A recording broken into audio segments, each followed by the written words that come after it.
The universe of Dune is set in a distant future which had a past that is somewhat similar but not really the same as ours. The first three novels, which are Dune, Dune Messiah and The Children of Dune, are spread over the course of a generation beginning at 10,191 AG, which means after Guild's formation. Or if we convert it into our way of looking at the years, it'll be roughly in the time frame of 22,000 AD. Yeah, I'm not using current era because the world largely follows the Gregorian calendar. Anyway, there have been 800 generations from our current age to the start of Paul's jihad. And that's a long time indeed.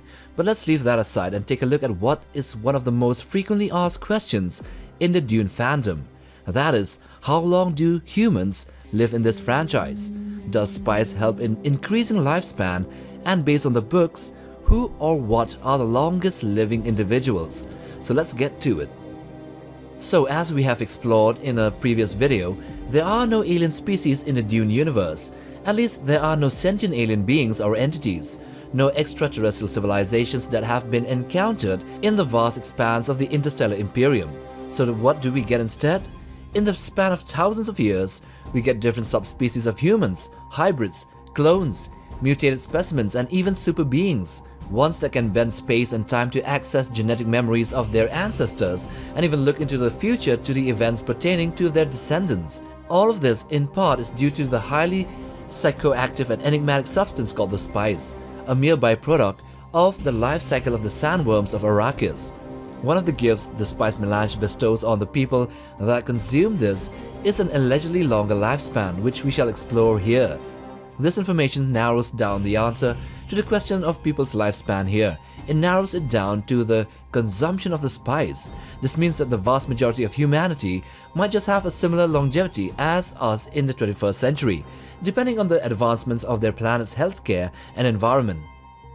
In the book God Emperor of Dune, in Chapter 1, Leto II mentions that without Melange, people in that timeline would live and die according to the ancient measure, no more than 100 years or so, which means that even though thousands of years have passed, our baseline human genetics are still relatively unchanged, and the years of life are still similar, but might I add that it is slightly more in this fictional age. Currently, people in developed countries have a lifespan ranging from 70 to 80 years, and therefore Leto mentioning that they carry on till 100 shows a 20-year increase in longevity, which might not be much, but it's still substantial.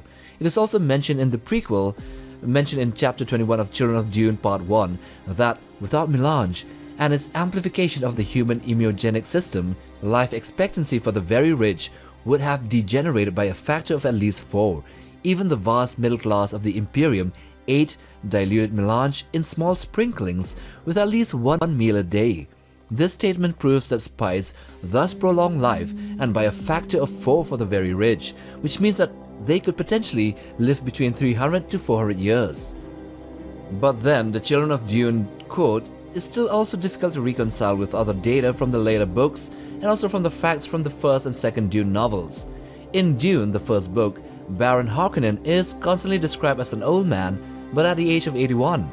And so is Dr. Yueh, who died in Arrakis at the age of 109. Later it was revealed that Jessica lived to the age of 102 as a Reverend Mother, and that she was stated to have felt old at 58 years of age, often feeling withered and old in the body in the Children of Dune. There are no other characters in this era for whom we have the ages of over 100, well except for the Mentad Thufir Hawat, who was said to have lived to 118 years. So Frank Herbert's treatment of geriatric spice in this world building was inconsistent to say the least, particularly in the early books. The drug is portrayed as extending lifespans by varying degrees, from a few years to a few decades, and later to a few centuries, depending on usage levels. Maybe other medical advancements in the Dune universe would have also contributed to the increased life expectancy, particularly for the privileged, who might live to be beyond 120 or even 150 years old. However, for the majority of people, lifespans are maybe similar to those of the 20th and 21st century. Take for example, let's look at this from a different angle. Shaddam IV was the 81st Padishah Emperor and the head of House Corino that had ruled the Imperium for 10,000 years. So if we take those 10,000 years and divide it by the number of emperors, and Shaddam IV was said to be the 81st, so that gives every emperor a term of about 123 years. And if we account for regions and vacant years without an emperor, or at least an active emperor, then maybe we get an average lifespan for an emperor in the range of 140 to 150 years. That's for the pinnacle of the ruling class. Imagine what it is for the ones lower on the tier list, and also for the common folk. Affluent people like Duke Leto and Lady Jessica and Harkonnen and the leaders of the great houses do have access to the best of the tech of the Imperium, so maybe it's a combination of both advanced healthcare and a small but consistent use of spice that might have slowed down aging. However, in Heretics of Dune, as I have noted just now, here it suggests that a person with extensive access to melange and having good genetics as well as good healthcare and rejuvenation technology could live to their 300s. One good example is Miles Tegg, a character appearing in Heretics of Dune. As stated in the novel, Tegg was, she knew, 4 standard years short of 300, granting that the standard year was some 20 hours less than the so-called primitive year. It was still an impressive age with experiences in Bene Gesserit service that demanded that she respected him. Here we can see that Miles Tegg is almost 300 years, and that means that he has lived for more than 3 times the age of normal humans as described by Leto II in God Emperor of Dune, as he said that normal people without the use of melange could only live to about 100. So here, it's plausible that lifespans before and after Leto II's reign can't be directly correlated or compared. Also, Leto II assumed control of the Bene Gesserit breeding program, and by the era of God Emperor of Dune, individuals like Moneo had enhanced physical capabilities, suggesting that lifespans may have increased significantly during Leto II's rule, although the extent of this increase is not explicitly stated in the books. Okay, yeah, there was another statement in Heretics of Dune, and this one goes like this.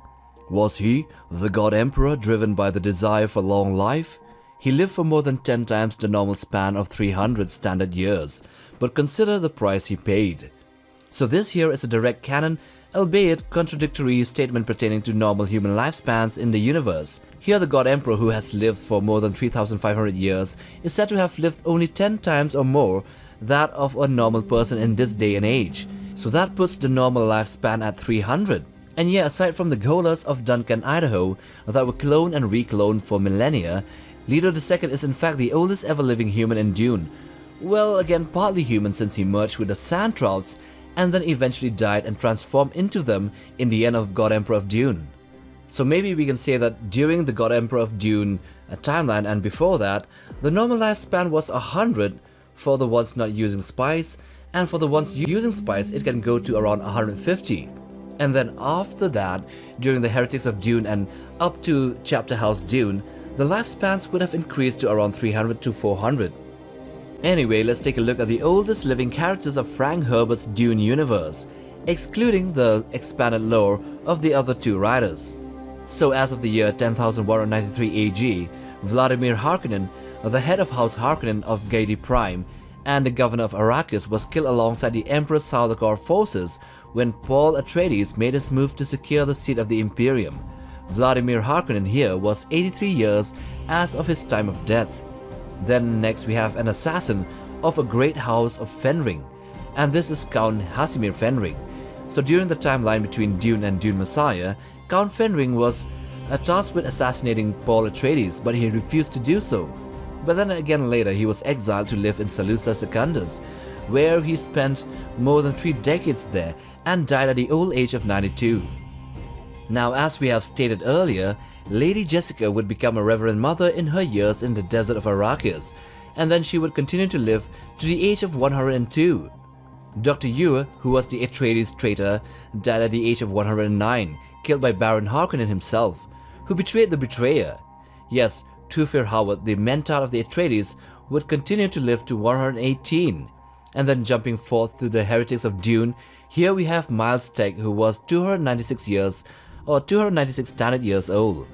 We also know for a fact that Ghanima Atreides lived for centuries, but the exact age cannot be determined, and so she would be probably living beyond 300. 300 is in fact the normal lifespan of humans there. So before we get to Leto, we also have the navigators who must have survived in their spice tanks for hundreds of years, for several centuries. And then lastly we also have Leto II, the God Emperor, who lived for more than 3,500 years owing to his symbiotic union with the Sandrals of Arrakis, and he here is the oldest ever. Now if you like this video, then watch this other one as well, and do check out our channel for other Dune content. We might have things you haven't seen before. Like, subscribe, and we'll see you in the next video. Take care, fam.